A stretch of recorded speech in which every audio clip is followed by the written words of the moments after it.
Hi, I'm Janice Litvin. I'm a workplace wellness coach and speaker. And today I'd like to talk to you about stress and burnout. And I'm happy to talk about it, even though I know it seems odd to put the word happy in the same sentence with stress or burnout. But I am happy because I've developed a way to help you overcome or learn how to manage your stress so that you don't get burned out. My experience is based on my own experience learning how to manage my own stress, which is based on a methodology that I discovered a couple of years ago called cognitive behavior therapy. And for you, I have developed a toolkit that I call the Banish Burnout Toolkit. Did you know that 66% of American workers are approaching burnout? 66%. That's almost 2/3. That's a very high proportion. And those numbers are based on a poll that Gallup set up. And what causes all this burnout? This, what I call extreme stress. Well, in many cases, again, according to Gallup, in many cases, it can come from lack of control over our work, a manager who's not very supportive, or just sheer volume of work. And then what happens when we get so extremely stressed? We begin to get sick. We get knots in our stomach, migraine headaches. A number of other diseases can result because our stress hormone, the cortisol levels, goes up and our immune system function goes down.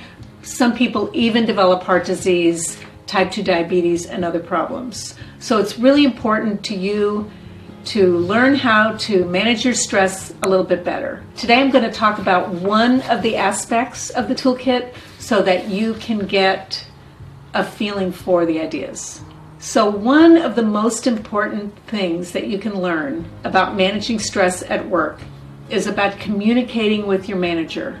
Now I know that seems pretty obvious because a manager's job is to manage and support their people. But unfortunately, in our workplaces, many managers are promoted before they're really ready. They are promoted because they have very strong technical skills, whether it's software development, accounting, architecture, or law, or engineering. Whatever it is, the kind of work they do, quite often because they're really good at their jobs, management thinks they'd make a good manager because they have a lot of technical knowledge. The problem is many of them don't have emotional intelligence. And according to the World Economic Forum, in 2020 and beyond, emotional intelligence is going to take precedence over technical skills. So it's very important for managers to get trained. In the case where you may not have a manager that's had an opportunity to get trained, you need to take control over your workflow and manage. I call it managing up. What that means is if you're beginning to feel overwhelmed, you just have too much work, you're already working over 8 hours a day, and you're not getting your work done and you're feeling frustrated and you've got a lot of pressure, and then you're stressed at work, and then you go home and you bring all that stress to your home, and then your home life is affected. That means we need to learn how to communicate up. And so what I recommend you do is as rationally as possible, and if you get upset, the best thing you can do is stop, take a really deep breath, and I know in some people think that sounds silly, but it actually has a physiological impact. It actually calms the whole nervous system when you stop and breathe. Or better, if you can take a walk around the block or wherever you're able to walk, that's good too. But stopping and breathing, calming down the central nervous system, and then, if necessary, write out your feelings. Your boss does not want you to burn out. When you burn out and quit a job, then they have to replace you. It can take 8 weeks or more to replace an employee.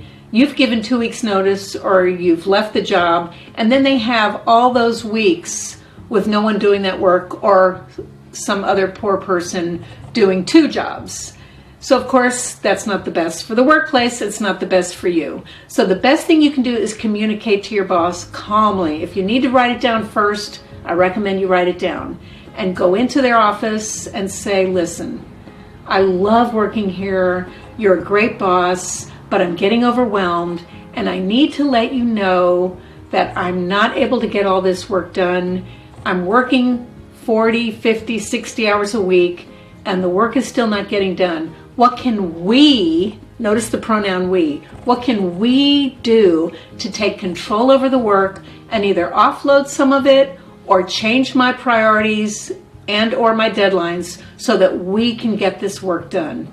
And then I think we'll have a happier, more productive workplace. So just to wrap up, what I've talked about today is one tiny piece of the Banish Burnout Toolkit. So thank you for watching. If you'd like me to come in and speak to your company about any of my wellness topics, including fitness, healthy eating, and the biggie, stress and burnout, connect with me either on my website, janicelitvin.com, or through my Instagram or my LinkedIn. Any social media you've got, I can connect with you. Thank you so much for watching. I look forward to meeting you.